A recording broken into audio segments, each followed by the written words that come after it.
A little bit closer to home, though, we are following this story today, which is kind of at the top of the headlines, and it is this University of Minnesota grad student who, if you read the story at all in the last few weeks, he was detained by ICE last month because of a DUI incident in 2023 that he pled guilty to. Well, he was back in court this morning, sort of arguing to be released on bond while fighting his deportation case. So our Mike Manzoni is covering this story, was there today and joins us now to bring us up to speed. So Mike, what happened this morning? He was in court today for a bond hearing. He was previously in court last week. He was picked up March 27th. So he's been in custody for several weeks now. He's arguing that his arrest, his detention is illegal. He's argued that in federal court, and prosecutors have argued that this kind of situation should play out in immigration court, which is separate from the regular federal court. It's under the executive branch, and that's typically what handles these cases. No bond decision today. The judge said that she would issue a written decision. When that will come, we're not sure.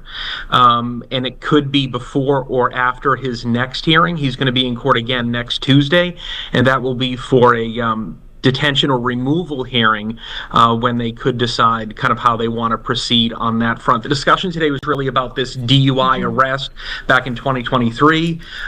He was arrested in downtown Minneapolis. He later pleaded guilty last year.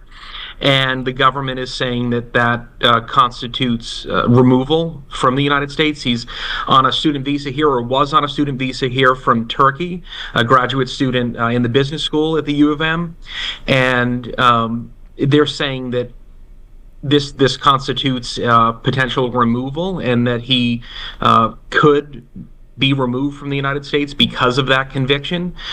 His attorney is saying that's really not typically grounds for removal, that he does not own a vehicle anymore. He sold it. He does not currently have a license, and so they're saying he's not at risk to do this again. He's not going to get another DUI because he doesn't drive anymore. His attorneys, or sorry, I should say the government, is saying that he was well over the legal limit, more than twice the legal limit, and so this was, I guess, in the government's eyes, an egregious enough offense that he should be kicked out of the country. But we could know more in the coming days, possibly as soon as Tuesday. But today was not a big development as some were maybe expecting. Yeah, in fact, I think we had heard that he may be testifying himself, but it sounds like just the attorney spoke on his behalf. Yeah, his attorney spoke. He did not testify. He's at the Sherburne County Jail where he's being held. He appeared via a monitor, so he was able to be in court, I guess, at least in a virtual sense, but he was not physically there, and he did not testify for whatever reason today. The judge did say that she maybe wanted him to testify in the future at that future date, which would be Tuesday, so we could hear from him then, but we did not hear from him today. Okay, and sorry if you said this, so is he still in custody and will remain in custody?